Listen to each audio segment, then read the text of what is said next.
नमस्कार मित्रांनो, मी मराठी माणूस प्रदीप. पुढच्या वर्षी कार्यक्रमाला तुम्हाला एक नवीन गौतमी पाटील भेटले. अत्यंत मस्त, छान. गौतमीच्या 10 पटीनं पुढची. आणि ती तर मी काय म्हणतोय, ती तर म्हणे डायरेक्ट छातीबीतीच खोलून दाखवते. म्हणजे काय अरे त्याला भारीच आहे. आपल्याला त्याच पैशामध्ये, त्याच स्टेजवरती त्याच्यापेक्षाही उत्तम कलाकारांनी या सगळ्या किंवा ती कलाकुसर पाहायला मिळणार. अरे वाह! छान आहे. का छाती कोण दाखवतं का तिच्या आईला? आपल्या एवढ्या सगळ्यांसमोर छाती दाखवणं म्हणजे फार मोठी गोष्ट आहे. मी तर म्हणतो महाराष्ट्रातल्या प्रत्येक मंडळाने, प्रत्येक यात्रेला असो, तुमच्या गोंधळाला असो, ही बाई किंवा ही मुलगी आलीच पाहिजे. ही जी तनुश्री काय पुणेकर नावाची ही जी मुलगी आहे ना, ती ज्या प्रकारे सगळ्या गोष्टी दाखवते ना, अरे वाह! काय भारी वाटतंय ना बघताना. म्हणजे खालची लोकं ती नाचतायत, मजा घेतायत आणि जर मला असं वाटतं आपला समाज आनंदी राहत असेल, तर याच्यावरती आपल्याला सर्वांना गर्व वाटला पाहिजे आणि खरोखर हा महाराष्ट्र असाच आनंदित राहायला पाहिजे, जेणेकरून पुढच्या येणाऱ्या पिढ्या ह्या अशाच आनंदित राहतील आणि अशाच आनंदित राहून मातीमोल होतील. एवढं फक्त जरी आपण समाज म्हणून व्यवस्थित सर्वांनी लक्ष दिलं, तरी मला असं वाटतं चांगलं होईल. आणि अशा मुली मला असं वाटतं समाजामध्ये, गावागावामध्ये उभ्या राहिल्या पाहिजेत, जेणेकरून तिथल्या सगळ्या लोकांचा, तिथल्या पुरुषांचा असंच मनोरंजन होत राहील आणि आपण खुश असणाऱ्या देशांच्या यादीमध्ये अव्वल म्हणून आपण निश्चित पुढे जाऊ. आणि त्यासाठी आपल्याला काम करायचं आहे. ते बाकी तुमचं छत्रपती कोण, शिवाजी महाराज जे तुमचे आहेत त्यांचं काही घेऊ नका तुम्ही. ते राजकारण काही मध्ये आणू नका. ते काय ते स्त्रीला काय देवाऱ्यातली देवता मानायचे वगैरे, त्यांचा महाराष्ट्र आहे. त्या सगळ्या गोष्टी जुन्या झाल्या. ते आता इतिहासात वगैरे कुठं घुसत बसताय तुम्ही. आता आपली नवीन पिढी आहे सगळी, जेन्झी. कॉकरोच लोक आहोत आपण, कॉकरोच. आपण सिस्टमच्या विरोधात आवाज लढवणार. आपण सिस्टमच्या विरोधात उभे राहणार. आपण पंतप्रधानांचा राजीनामा मागणार. आपण मंत्र्यांचा राजीनामा मागणार. आपण महापुरुषांचे फोटो धरून आपण सगळ्या गोष्टी करणार. आपण नाही हटायचं आहे मागं. नाही नाही नाही, आपण घाबरणारी लोकं नाही आहोत. आपल्या मनगटात ताकद आहे अजून. आणि तो इतिहास आता काढायचा नाही. महापुरुषांनी त्यांची कामं करून गेले. तर आता आपलं काय आहे?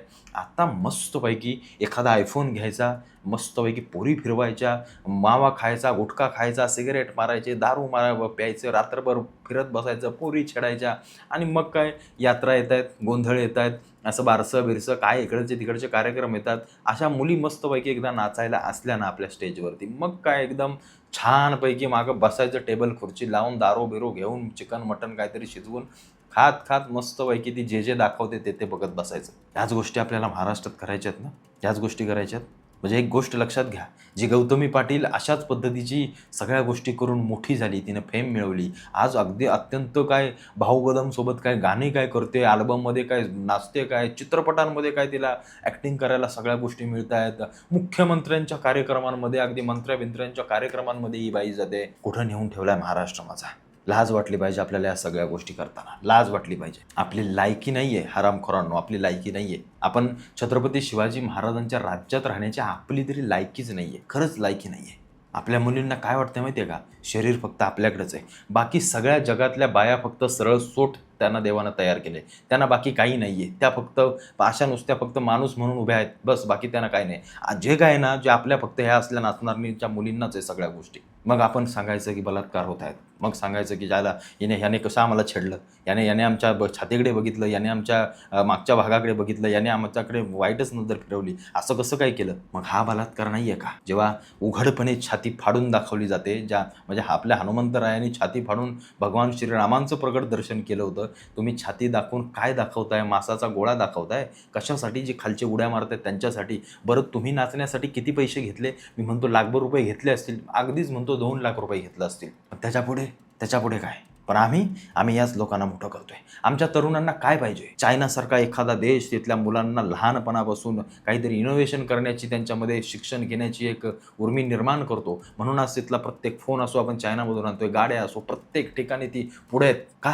त्यांच्याकडे सुंदर मुली नाही आहेत, त्यांच्याकडे डान्स करत नाहीत, त्यांच्याकडे चित्रपट येत नाहीत, त्यांच्याकडे गाणी येत नाहीत. मग काय आहे नक्की बदल आहे त्यांच्या विचारांमध्ये. आज आपले तरुण काय करतायत? या मुलींच्या पुढं नाचतायत. आज किती त्यातल्या तरुणांची 10,000 रुपये कमवण्याची लायकी आहे? जरा एकदा विचार करा. त्यांच्या घरची परिस्थिती नक्की काय आहे विचार करा.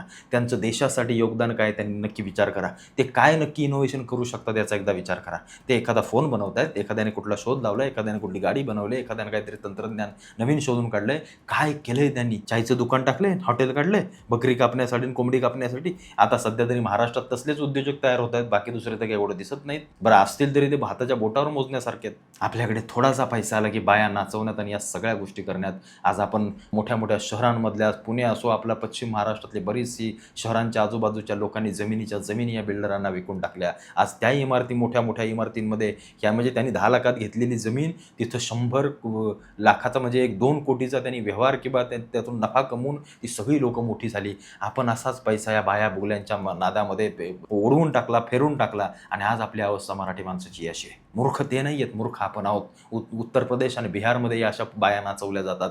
ही संस्कृती महाराष्ट्राची नव्हती, कधीच नव्हती. महाराष्ट्राची संस्कृती अंगभर साडी घालून लावणी करण्याची, सुंदर अदाकारी करण्याची, ती महाराष्ट्राची संस्कृती होती. महाराष्ट्राची संस्कृती छानपैकी गणपतीच्या समोर ढोल ताशांवरती ठेका धरून लेझिम खेळण्याची महाराष्ट्राची संस्कृती होती. त्या छात्या दाखवण्याची संस्कृती नाही आहे. ही जी काही मुलगी आज जे करते ना, किंवा अशा असंख्य मुली मी तुम्हाला दाखवू शकतो, या तुम्हाला जेवढ्याही दिसत आहेत ना, या सगळ्या असंख्य मुली आज ती गौतमी पाटील ते पैसा कमवून मोठी झाली. हे सगळे नाच गाणे या सगळ्या गोष्टी करून, म्हणून धडाधड या क्षेत्रामध्ये उड्या टाकून महाराष्ट्राचा बिहार करणाऱ्या या सगळ्या मुलींकडे एकदा लक्ष द्या. ज्या प्रकारे या सगळ्या देहाकडे आणि ही लस्ट जी काही एक हवस जी काही आपल्या तरुणांमध्ये आणि या सगळ्या लोकांमध्ये वाढत चालले ना, आणि सरळ सरळ सरळ सरळ एखाद्या यात्रेमध्ये एखाद्या गोंधळा बिंधळाला आपण हा नाच गाणं लावतोय देवाच्या समोर.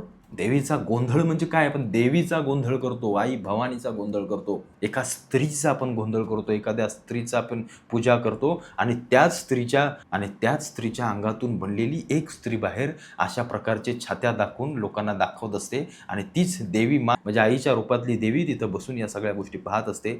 खरोखर तुम्हाला या सगळ्या गोष्टी पटतात का? एकदा जरा विचार करा. आणि कुठं तुम्ही चालला एकदा याचा सगळ्या गोष्टीचा विचार करा. तुम्ही कितीही मोठा गोंधळ घाला आणि काही कला, ती आई तुम्हाला आशीर्वाद देणारच नाही. आज ती मुलगी जेव्हा स्टेजवर नाचत असते, अख्खा गाव जेव्हा जमा असतो, तेव्हा लहान लहान सारखी मुलं त्या बाईकडे जेव्हा बघत असतात ना, तेव्हा त्यांना वाटत असेल की काय दाखवते नक्की. अरे हे दाखवते ना, मग हे तर माझ्या दीदीकडे पण आहे, हे तर माझ्या आईकडे पण आहे, हे तर माझ्या आजीकडे पण आहे, हे तर माझ्या मामीकडे, मग मामीच्या पोरीकडे, सगळ्यांकडे हेच आहे. म्हणजे हे नक्की आहे काय? मग जी त्याला कुतूहलता लागते ना, आणि मग ते हवंसं वाटतंय ना, मग त्यातून घडतायत बलात्कार, मग त्यातून घडतायत छेडछाडीचे प्रकार, आणि मग त्यातून आपली पिढी हळूहळू वाया जाते. आम्ही आमच्या मुलांना काय दाखवतोय ना, हे सगळ्यात महत्त्वाचं आहे. आणि इथंच आम्ही माती खातोय ना, म्हणून आम्ही मागे आहोत. म्हणून त्या 400 वर्षापूर्वी ज्या प्रकारे आपल्या आया बहिणींची आबरू हे यवन येऊन लुटायचे ना, ती मला असं वाटतं आता जरी घडलं तरी त्याच्यामध्ये काही नवल वाटण्यासारखं नाहीये, खरंच नाहीये.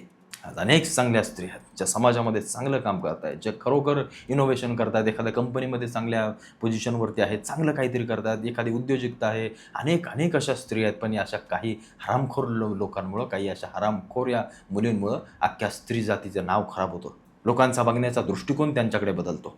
तर समाज म्हणून डोक्यामध्ये घ्या, फक्त डोक्यामध्ये घ्या. बाबांनो, तुम्ही आम्ही कोण आहोत ना, हे तुम्हाला नाही समजणार का? कारण आपण ते भोगलं नाहीये. त्याला मग आपल्याला 300 वर्ष मागं जायला पाहिजे होतं. जेव्हा हे मावळे आपले राजे जेव्हा बघायचे ना, की अरे एखाद्या गावातल्या 100 स्त्रिया घोड्यावरती टाकून घेऊन गेल्या आणि मग पाळीपाळीने त्यांच्यावरती बलात्कार केले, आणि मग त्यांचा सगळा भाग कापून मग त्यांना झाडांवरती लटकवून ठेवलं ना, ते जेव्हा माणूस बघतो ना समोरून, जेव्हा त्याच्यासोबत जेव्हा घडतं ना, किंवा त्याच्या घरातलं कोणीतरी जातं त्याच्यासोबत, ज्या घरात बलात्कार होतो ज्या मुलीवरती, त्या घरातल्यांना जाऊन विचारा मुलीची इज्जत म्हणजे नक्की काय असतं, तेव्हा समजतं की साला आपण नक्की काय आहोत. काय होतं, आपल्यावरती येत नाही, आपल्याला ते कळत नाही, त्यामुळे आपल्याला त्याची किंमत नाही आहे. आणि ह्या ज्या काही मुली पैशासाठी, हे लाख रुपये कमवण्यासाठी, 50-40 हजार रुपये कमवण्यासाठी जे धिंगाणा घालतायत ना स्टेजवरती, यांच्यावरती कुठेतरी आता यांची बंदी करण्याची वेळ आलेली आहे. तुम्हाला काही नाचायचं आहे, चांगली कपडे घालून उत्तम, मला असं वाटतं साजेसा असा डान्स करा, साजेसा असा नाच करा, एखादं नृत्य करा, त्यातून लोकांचं फक्त आणि फक्त मनोरंजन होईल. बाकी तुम्हाला काय वाटतं सगळ्या विषयावरती? तुम्ही आता सुज्ञ लोक आहात. महाराष्ट्रातली लोक म्हणजे काय साधी लोक आहेत का? महाराजांच्या राज्यातले आपण सगळे लोक आहोत. आपण या सगळ्या गोष्टी करतो म्हणजे आपल्याला कळलंच पाहिजे. त्यामुळे बघा, तुम्हाला कळलं तर मला कमेंट करून सांगा. मी रिप्लाय देत नसतो कोणाच्या कमेंटला. अनेक जण शिव्या घालतात, काय बोलतात, पण मी ते वाचत असतो. एकूण एक कमेंट मी रोज वाचत असतो. मी पूर्णपणे माझं हे सगळं काम झालं की कमेंट वाचायलाच बसतो. कोणाची मानसिकता काय आहे, काय नाही, या सगळ्या गोष्टी मला समजत असतात. तुम्ही फक्त बोलत राहा, मी वाचत असतो. माझ्यापर्यंत तुमचं बोलणं सगळं पोहोचतं.